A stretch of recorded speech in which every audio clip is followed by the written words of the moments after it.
A warm welcome everyone to Camping World Stadium in Orlando, where the Road to 26 is presented by Turkish Airlines. And we've got a treat for you tonight. Brazil and Croatia. Brazil, maybe the most iconic national team the sport has ever known, but as they are discovering, football moves forward and history doesn't win you modern tournaments. Croatia, a small nation who've made a big impression on the world game. These are the starting 11s presented by Bet Online, and several changes for Carlo Ancelotti. The starters for Croatia having come off the bench here in that victory against Colombia on Thursday, and this is Zlatko Dalic's starting 11, Alex. They were able to set up camp here in Orlando and play here for the second consecutive game, having beaten Colombia 2-1, as I mentioned, on Thursday. Brazil on the wrong end of the same scoreline against the French. And they will be the team to get things underway. It has not been an easy start to life at all, has it, for Carlo Ancelotti, since taking the helm of the Brazilians. 9 games in charge, and they've won just 4 of them. 2 draws and 3 defeats. Carlo Ancelotti very publicly wished good luck to Italy today before the World Cup qualifiers were played. That didn't quite work out. We're hoping for a better outcome tonight, Alex. This is Luiz Henrique seeing a lot of the ball early on, the Zenit St. Petersburg man. Carlo Ancelotti directing traffic on the field and just off it as well. Our cameraman told to rather send packing. If there's any NBA fan, 90s NBA fan watching us, Dino Radja, Toni Kukoc, Drazen Petrovic, those were great Croatian ballers. You, Mr. Pereira, bringing the NBA knowledge to our broadcast. I love it. They fall short. Promising position here for the Croatians. The shot was a tame one in the end from Kramarić. He just had a defender on his shoulder and nicked it away from him. But perhaps not amongst the favourites. France and Spain seem pretty settled, don't they? Absolutely. England certainly having their issues with that at the moment, as Croatia build here. Kramarić to Perišić around the outside. Good looking cross and well defended in the end. There were 2 Croatian players crashing in to meet it. Ante Budimir was one of them.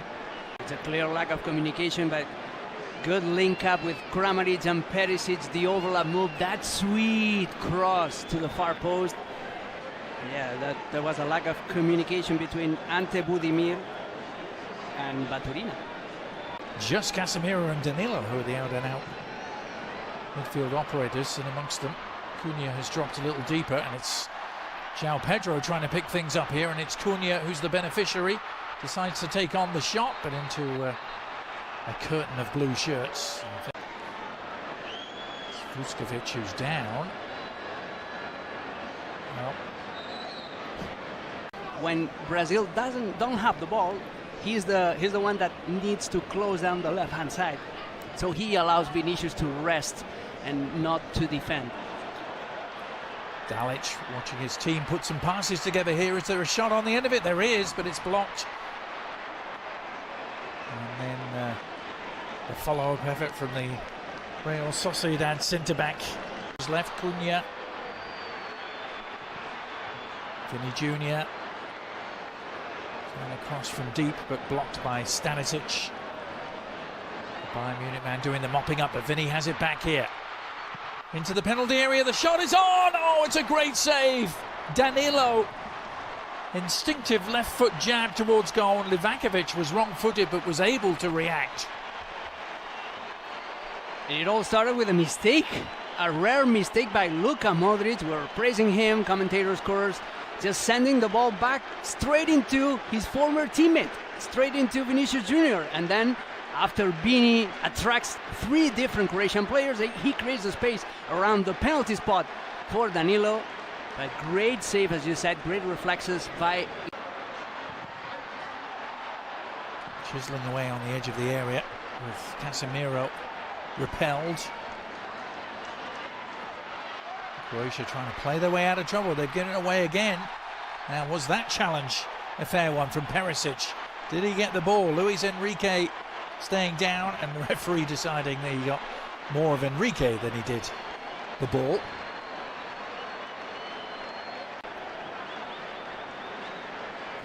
And he knew what he was doing. He knew that he wasn't going to get the ball. That it's Danilo. Well, he keeps it along the ground. Nicely worked. And the shot from Cunha deflecting just wide, deceiving everyone.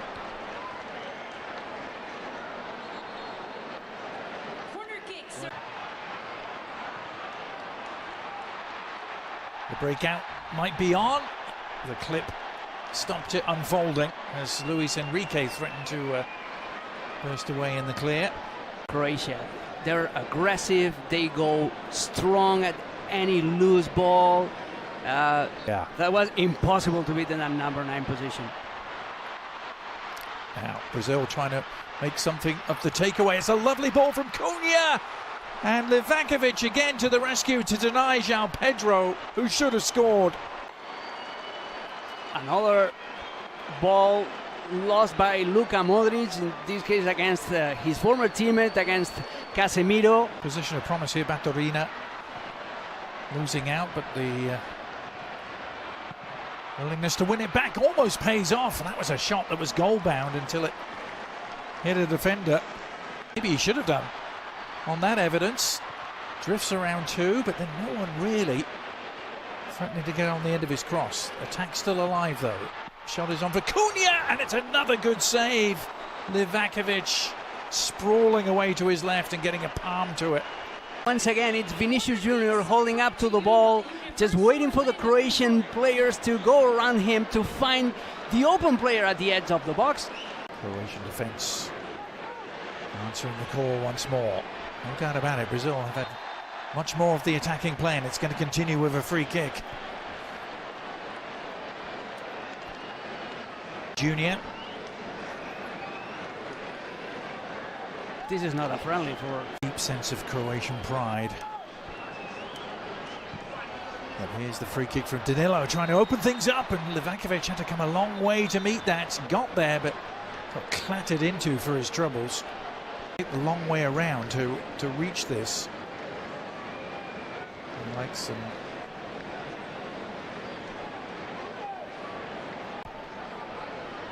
goals for his country.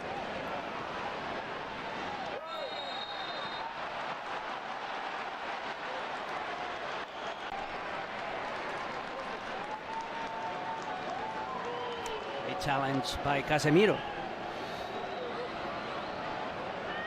Well, he's left a mark on 2 Croatian players in quick succession, hasn't he? He's going to be pulling the strings here. Modrić with the delivery and flicked on. And a save from Bento, who's had so little to do. He kept his reflexes.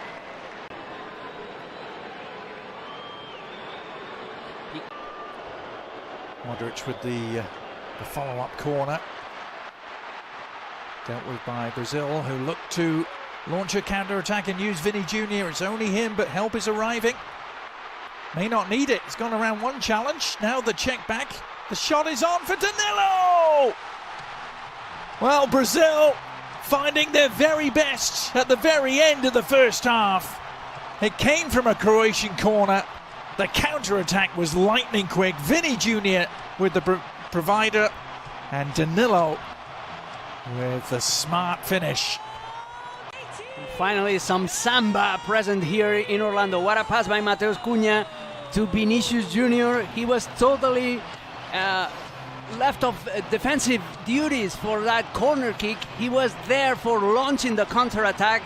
And again, he just waited, attracted 3 players from Croatia to find the open man at the penalty spot. This is the same maneuver in which Danilo was about to score in the opening quarter. Danilo, the man who's done it.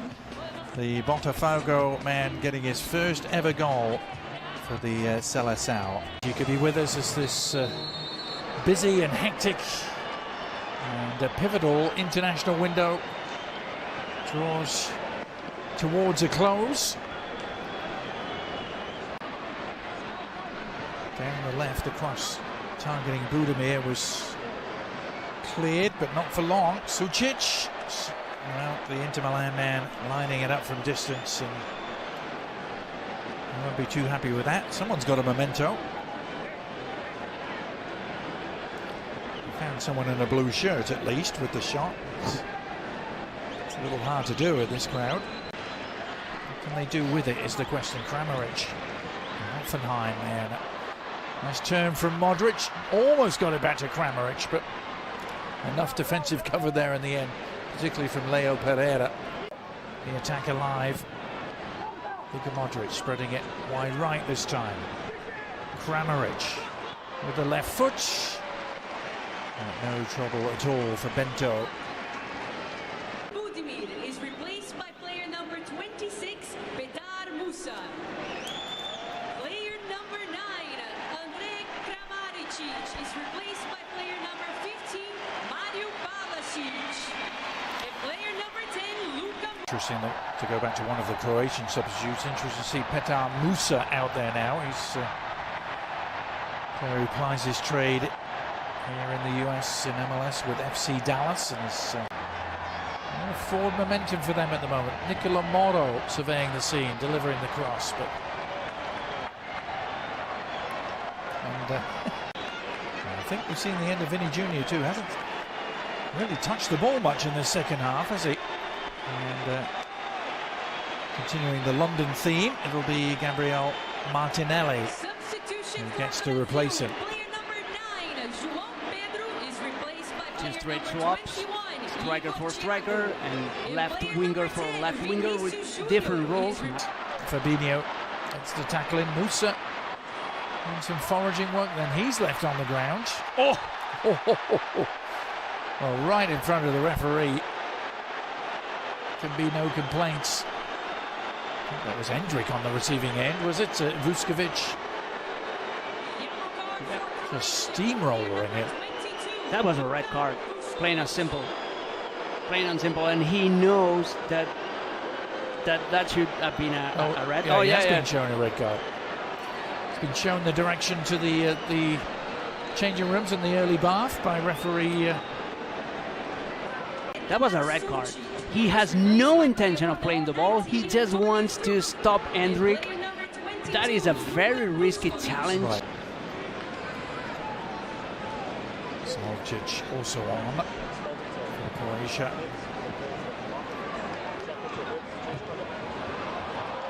They've worked this nicely. That's a pretty good ball through the central channel and an own goal. Croatia equalise. It's Maya leading the cheers, and he will get the congratulations. But that may well have come off a Brazilian foot last. It was a fabulous through ball down the central channels. Congratulates him. It's a first touch pass by Pasalic, and then look at this ball.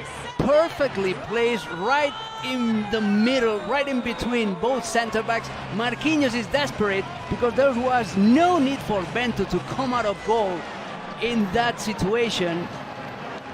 He leaves the goal totally unguarded, and that's why between Danilo and Marquinhos, Mayer. All time for Croatia.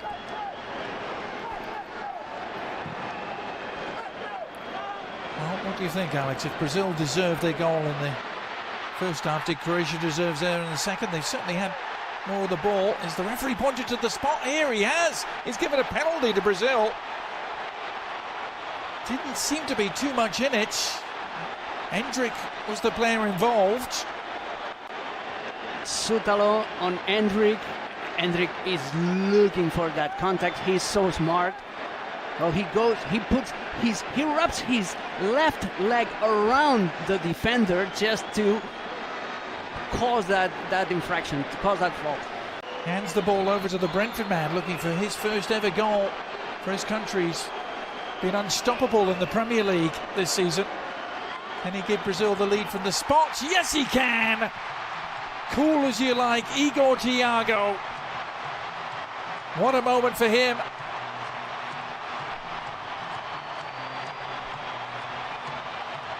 Brazil back in front, courtesy of the penalty earned by Endrick. Here's a penalty again. What a control, what a first touch by Endrick, and then forcing the penalty. Perfect execution by Igor Thiago. 24 years of age. He has a past. He wasn't meant to be a professional player. He had to work as a bricklayer. He went to Bulgaria to play professional soccer. He holds a Bulgarian passport. He was even at some point contemplating playing for the European side, thinking that he would never get the chance of playing for Brazil. And now, here he is. Well, when the World Cup itself rolls around in 72 days' time, don't count them out as they are on the march looking for a third here, and they've got it! Beautifully worked, and Gabriel Martinelli providing the final moment of the night for Brazil. Endrick, he's driving, he's waiting for his teammate to be in an open position. The pass is so smooth with the outside of his left foot. He forces a little bit Gabriel Martinelli to modify his run. He needs to go a little bit wider. It looks like he had lost some shooting angle, but he makes amends with his left foot. Feast on some late scraps. But that will do it in Orlando, Brazil, and the crowd here getting what they came for. Warm embrace between Carlo Ancelotti and Zlatko Dalic. They perhaps will see each other again this summer. But Igor Thiago and Endrick turning the game in Brazil's favour late on. After conceding that equaliser, Alex, they, as you say, responded in really positive fashion. Yeah, they showed character. They were competitive despite all the big players that are missing this set of friendlies. And beating Croatia is not an easy task. This team was undefeated in the last 9 games. So this is a big, strong moral push for Brazil.